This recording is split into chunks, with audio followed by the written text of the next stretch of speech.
तो आज इस वीडियो में हम लोग पढ़ने वाले हैं जर्नल एंट्री। तो इस दिन से हम लोग जर्नल एंट्री का सीरीज़ स्टार्ट करने वाले हैं और इस सीरीज़ में जितने भी कॉन्सेप्ट है जर्नल एंट्रीज के सारे कवर किए जाएंगे। तो उम्मीद है कि आप इस सीरीज़ को पसंद करिएगा।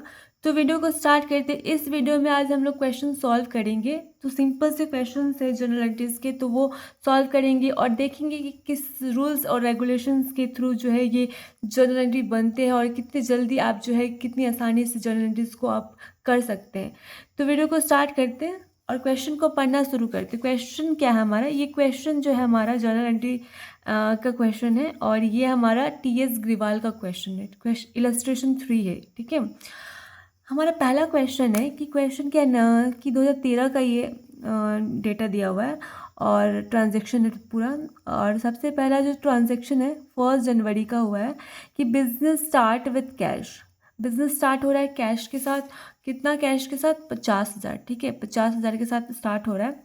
तो हम इसका जर्नल एंट्री कैसे पास करेंगे? तो देखिए हम यहाँ पे जर्नल एंट्री इसका कैसे पास कर सकते हैं। तो यहाँ पे देखिए कि अकाउंट क्या इन्वॉल्व हो रहा है। इसमें 2 अकाउंट इन्वॉल्व हो रहे हैं, कैश एंड कैपिटल। जैसे कि यहाँ पे देख रहे हैं कि बिजनेस स्टार्ट हो रहा है कैश के साथ। तो कैश हमारा बिजनेस में आ रहा है और हमारी बिजनेस में अगर कैश आता है तो ऑटोमेटिक वो आपके बिजनेस के कैपिटल को क्या कर देगा? बढ़ा देगा, ठीक है। तो कैश हमारा क्या है? एसेट है और कैपिटल हमारा क्या है? लायबिलिटी नेचर का है। तो इस वजह से अगर हमारा एसिड्स अगर इंक्रीज़ होता है तो कहाँ जाता है? डेबिट में। अगर वह हमारा जो कैपिटल इंक्रीज़ होता है तो कहाँ जाता है? क्रेडिट में। तो सबसे पहले हम लोग लिखेंगे कि एसिड जब इंक्रीज़ होता है तो कहाँ जाएगा? डेबिट में। It means cash account debit, cash को क्या कर देंगे? डेबिट कर देंगे 50,000 से। और कैपिटल हमारा क्या होता है कि कैपिटल अगर इंक्रीज़ करता है वो क्रेडिट जाता है। तो टू कैपिटल अकाउंट हमारा 50,000 करके हो जाएगा। तो यहाँ पे हमारा 50,000 है तो 50,000 हम लोग क्या कर देंगे? दे देंगे, ठीक है। ये हमारा पहला ट्रांजैक्शन सॉल्व हो गया, पहला जर्नल एंट्री पास हो गया। अब हम दूसरे ट्रांजैक्शन की तरफ आते हैं कि ये 3 जनवरी को हुआ है। ये 3 जनवरी को ये ट्रांजैक्शन हुआ है। पेड इनटू बैंक, बैंक में पेमेंट कर रहे हैं। बैंक में हम पैसा क्या है? ट्रांसफ़र कर रहे हैं। कितना? 40,000। कितना ट्रांसफ़र कर रहे हैं? 40,000, ठीक है। अब 40,000 जो है बैंक में ट्रांसफ़र कर रहे हैं। तो इसमें हमारा अकाउंट कौन कौन इन्वॉल्व है? तो इसमें हमारा अकाउंट कैश इन्वॉल्व है। हम क्योंकि बैंक में हम पैसा डाल रहे हैं तो कैश ही डालेंगे ना, ऑब्वियस सी बात है। तो कैश हमारा जा रहा है बैंक में जा रहा है। तो 2 अकाउंट जो हमारे इन्वॉल्व है और दोनों क्या है? एसेट नेचर के हैं। कैश हमारे पास से जा रहा है तो कैश हमारा क्या हो गया? बिजनेस से अगर कैश जा रहा है इट मीन्स एसेट क्या हो गया? डिक्रीज हो गया। बैंक अकाउंट में जा रहा है तो बैंक का जो बैंक भी तो एसेट है तो वहाँ पे क्या हो जाएगा? हमारे जो एसेट इंक्रीज हो रहा है तो एक जगह डिक्रीज हो रहा है, एक जगह इंक्रीज हो रहा है। अगर हमारा एसेट डिक्रीज होता है तो क्या कहाँ लिखाता है? क्रेडिट में। तो हम जो है टू कैश अकाउंट क्रेडिट कर देंगे 40,000 से। फिर उसी तरीके से हमारा बैंक जो है एसेट है वो इंक्रीज़ हो रहा है तो कहाँ लिखाएगा? डेबिट में। तो टू मतलब बैंक अकाउंट डेबिट करके 40,000 लिख देंगे। तो ये हमारा सेकंड ट्रांजैक्शन जो है उसका जर्नल एंट्री कंप्लीट हुआ। अब हम जो हमारा देखते हैं हम तीसरा ट्रांजैक्शन के ऊपर चलते हैं। 5 जनवरी को ये ट्रांजैक्शन हुआ है। Sold goods to Mohan. Mohan को हम गुड्स क्या कर रहे हैं? सेल कर रहे हैं। कितने में? 22,000 में, ठीक है। 22,000 में हम सेल कर रहे हैं।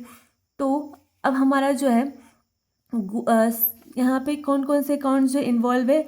सेल है और उसके बाद फिर मोहन है। तो क्योंकि हम जो सेल कर रहे हैं तो जाहिर सी बात है हम क्रेडिट पे सेल कर रहे हैं, पैसे नहीं ले रहे हैं, ठीक है। तो ये हमारा मोहन जो है क्या हो जाएगा? हमारे लिए डेटर हो जाएगा। क्यों? क्योंकि इन फ्यूचर हमको इससे पैसे मिलने वाले हैं। तो डेटर क्या होता है? एसेट होता है। तो अगर सेल देखिए क्या होता है? रिवेन्यू है, उससे हमें पैसे मिल रहे हैं, पैसे आने वाले। सेल करें तो हमारा रिवेन्यू बढ़ेगा, ठीक है। तो सेल करने से हमारा रिवेन्यू क्या हो रहा है? इंक्रीज़ हो रहा है। और मोहन हमारा डेटर है, इसके वजह से हमारा एसेट क्या हो रहा है? इंक्रीज़ हो रहा है। तो अगर हमारा रिवेन्यू इंक्रीज़ होता है तो कहाँ लिखते हैं? हम क्रेडिट में लिखते हैं। तो हम क्या लिखेंगे? हम यहाँ पे लिखेंगे टू सेल्स अकाउंट 22,000 करके डाल देंगे। ठीक, फिर मोहन जो हमारा डेटर है, एसिड इंक्रीज होता है तो कहाँ लिखते हैं हम? एसिड जब हमारा इंक्रीज होता है तो हम डेबिट में लिखते हैं। तो मोहन अकाउंट डेबिट करके हम 22,000 लिख देंगे। ये वाला एंट्री पास हो गया। अब नेक्स्ट एंट्री पे हम बढ़ते हैं। नेक्स्ट एंट्री क्या है? Goods purchase from goods return by Mohan. अब जो गुड्स जो है मोहन को हम सेल किए थे, वो गुड्स यहाँ पे 2,000 का, मतलब 2,000 का गुड्स जो है क्या हो रहा है, वो रिटर्न हो रहा है। मतलब हमारा जो है यहाँ पे कौन कौन से अकाउंट इन्वॉल्व है? सेल्स रिटर्न, क्योंकि हम सेल किए थे, अब वो रिटर्न मिल रहा है तो हमारा सेल्स रिटर्न हुआ ना। फिर उसके बाद मोहन जो कि हमारा डेटर था, अब वो 2,000 से क्या हो रहा है, घट रहा है। ठीक है, डेटर हमारा 2,000 से क्या हो रहा है, घट रहा है। इट मीन्स 2,000 से हमारा रिवेन्यू जो है घट रहा है, तो हम क्या करेंगे, डिक्रीज कर देंगे। डेटर हमारा जो एसेट है वो भी 2,000 से घट गया। तो अगर हमारा रिवेन्यू डिक्रीज होता है तो हम कहाँ लिखते हैं, डेबिट में लिखते हैं। तो हम सेल्स एक रिटर्न अकाउंट डेबिट में 2,000 लिख देंगे। प्लस अगर हमारा जो है डेटर, मोहन क्या है, डेटर है हमारा। डेटर क्या होता है, एसिड होता है। एसिड हमारा अगर डिक्रीज होता है तो हम क्या कहाँ लिखते हैं, क्रेडिट में। तो टू मोहन अकाउंट 2,000 करके हम क्रेडिट में लिख देंगे। तो उम्मीद करते हैं कि आपको ये चार तो एटलीस्ट समझ में आए होंगे। अब नेक्स्ट पे चलते हैं। नेक्स्ट वाला हमारा क्या है, नेक्स्ट क्वेश्चन कि goods purchase from Shyam. Goods जो है परचेज कर रहा है श्याम, तो इस कितना का, 31,500 का। तो इसमें अकाउंट कौन कौन से इन्वॉल्व है?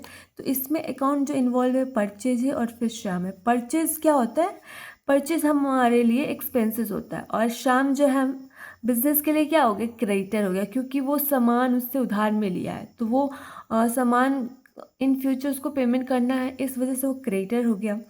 तो इसका मतलब जो अगर एक्सपेंस हमारा बढ़ रहा है, खर्चा बढ़ रहा है, प्लस हमारा क्रेडिटर भी इंक्रीज हो रहा है, तो अगर हमारा एक्सपेंस इंक्रीज होता है तो कहाँ लिखा था, डेबिट में। तो हम क्या लिखेंगे, परचेज अकाउंट डेबिट 31,500 लिख देंगे। फिर हमारा श्याम जो है क्रेडिटर है। क्रेडिटर मतलब लाइबिलिटी अगर हमारा इंक्रीज होता है तो कहाँ लिखते हैं हम, क्रेडिट में लिखते हैं। तो टू श्याम 31,500 लिख देंगे। इतना हो गया। अब हमारा नेक्स्ट ट्रांजैक्शन क्या है, नेक्स्ट ट्रांजैक्शन है गुड्स रिटर्न टू श्याम। मतलब जो गुड्स श्याम से हम परचेज किए थे, वो गुड्स जो है श्याम को रिटर्न कर रहे हैं। तो हमारा क्या हो रहा है, दो अकाउंट जो इन्वॉल्व है इसमें कौन कौन से अकाउंट इन्वॉल्व है, दो। परचेज रिटर्न हो रहा है, परचेज जो हुआ था, किए थे हम, वो रिटर्न कर रहे हैं, तो परचेज रिटर्न हो गया। फिर उसके बाद श्याम, तो परचेज अगर रिटर्न हो रहा है तो परचेज रिटर्न क्या है, हमारा एक्सपेंसेस है। तो एक्सपेंसेस क्या होता है, घट रहा है। हमारा एक्सपेंसेस कितने से घट रहा है, देखिए यहाँ पे 1,500 से क्या है, घट रहा है। तो हमारा एक्सपेंसेस अगर घटता है तो क्या क्या लिखाते हैं यहाँ पे, एक्सपेंसेस अगर घट जाता है तो हम क्या क्रेडिट में लिखते हैं। तो हम टू परचेज रिटर्न अकाउंट 1,500 से क्या कर देंगे, क्रेडिट कर देंगे। और श्याम जो कि हमारा क्या था, क्रेडिटर था, लाइबिलिटी था। तो लाइबिलिटी अगर हमारा घट रहा है, तो लाइबिलिटी अगर हमारा घटता है तो कहाँ लिखाता है, डेबिट में। तो इस वजह से श्याम अकाउंट डेबिट करके 1,500 लिख देंगे। ठीक, तो उम्मीद करते कि यहाँ तक तो समझ में आया। उसके बाद फिर हमारा ट्रांजेक्शन क्या है कि 18 जनवरी को हुआ है, bought furniture for office use by cheque. तो ऑफिस यूज़ के लिए फर्नीचर हम जो है परचेज किए हैं, कितने का, 9,000 का। तो इसमें कौन कौन से अकाउंट जो है इन्वॉल्व है, देखिए 18 जनवरी को अकाउंट इन्वॉल्व हुआ है फर्नीचर और बैंक, क्योंकि हम जो है चेक के थ्रू क्या कर रहे हैं, पेमेंट कर रहे हैं, तो हमारा बैंक इन्वॉल्व हो गया। तो फर्नीचर भी हमारा एसेट है और बैंक भी हमारा एसेट है। फर्नीचर हमारे बिजनेस में आ रहा है, परचेज कर रहे तो आ रहा है, तो इस वजह से फर्नीचर एसेट क्या हो गया, इंक्रीज हो रहा है। और हम पेमेंट कर रहे हैं बैंक के थ्रू, चेक के थ्रू, तो हमारा एसेट, ये भी एसेट है, ये क्या हो रहा है, डिक्रीज हो रहा है। तो अगर हमारा एसेट इंक्रीज होता है तो हम डेबिट लिखते हैं, तो हम क्या लिखेंगे, फर्नीचर अकाउंट डेबिट 9,000। ठीक, फिर एसेट हमारा डिक्रीज भी हो रहा है तो हम क्रेडिट लिखेंगे, तो टू बैंक अकाउंट 9,000 करके लिख देंगे। अब जब हम नेक्स्ट वाला ट्रांजेक्शन पे चलते हैं, नेक्स्ट 22 जनवरी को हुआ है परचेज गुड्स फॉर कैश। अब जो है गुड्स जो है परचेज कर रहे कैश में, तो यहाँ पे हमारा जो अकाउंट है कौन कौन इन्वॉल्व हुए, परचेज और कैश। परचेज हमारा क्या एक्सपेंस है और कैश हमारा क्या एसेट है।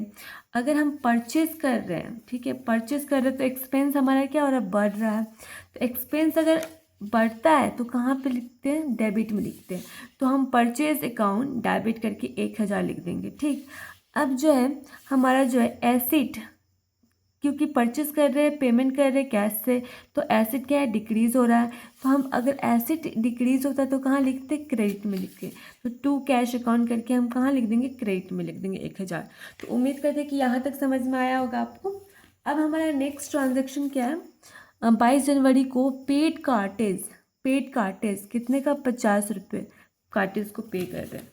यहाँ पे हमारा जो अकाउंट है वो कितने इन्वॉल्व है, 2 अकाउंट इन्वॉल्व है, कार्टेज और कैश। क्योंकि कार्टेज का हमारे लिए क्या एक्सपेंस है, तो एक्सपेंस हमारा बढ़ रहा है, एक्सपेंस बढ़ रहा है ना। फिर हम पेमेंट कर रहे हैं कैश के थ्रू, तो हमारा एसेट क्या हो रहा है, डिक्रीज हो रहा है। तो अगर हमारा एक्सपेंस बढ़ता है तो हम कहाँ लिखते हैं, एक्सपेंस अगर हमारा बढ़ता है तो हम डेबिट लिखते हैं। तो हम कार्टेज अकाउंट डेबिट कर देंगे 50 रुपये। अब उसके बाद हम पेमेंट कर रहे हैं कैश में, एसेट हमारा डिक्रीज हो रहा है। एसेट अगर डिक्रीज होता है तो कहाँ लिखते हैं हम, क्रेडिट में। तो टू कैश अकाउंट हम कहाँ लिख देंगे, 50 रुपये क्रेडिट में, ठीक है। अब हमारा नेक्स्ट ट्रांजेक्शन है जो कि आखिरी ट्रांजेक्शन है, 30 जनवरी में क्या हुआ है कि पेड इंटरेस्ट ऑन लोन, हम इंटरेस्ट ऑन लोन जो है पे कर रहे हैं। तो इसमें हमारा अकाउंट कौन कौन से इन्वॉल्व है, तो अकाउंट इन्वॉल्व है इंटरेस्ट ऑन लोन और कैश। इंटरेस्ट ऑन लोन क्या है, हमारे लिए एक्सपेंसेस है, बिजनेस के लिए क्या है, एक्सपेंसेस है, और कैश एसेट होता है। तो अगर हम पेमेंट कर रहे हैं इंटरेस्ट ऑन लोन का, एक्सपेंसेस हमारा क्या है, बढ़ रहा है, पेमेंट कर रहे हैं तो उसके वजह से हमारा क्या हो रहा है, एसेट डिक्रीज हो रहा है। तो अगर एक्सपेंस हमारा बढ़ता है तो हम कहाँ लिखते हैं, हम लिखते हैं डेबिट साइड में। तो इंटरेस्ट ऑन लोन कहाँ पे लिखेंगे हम, डेबिट साइड में, सॉरी यहाँ पे क्या लिखेंगे, debit. Interest on loan debit 500 और टू कैश, क्योंकि हमारा एसेट क्या हो रहा है, डिक्रीज हो रहा है। तो इस वजह से अगर डिक्रीज होता है तो कहाँ लिखते, क्रेडिट में लिखते हैं। तो टू कैश अकाउंट यहाँ पे 500। तो उम्मीद करते हैं कि आपको आज का जो है क्वेश्चन समझ में आया होगा और इसकी जर्नल एंट्री समझ में आए होंगे। ये बहुत बेसिक जर्नल एंट्री है जो आपके ऑलमोस्ट सारे क्वेश्चन में पूछे जाते हैं।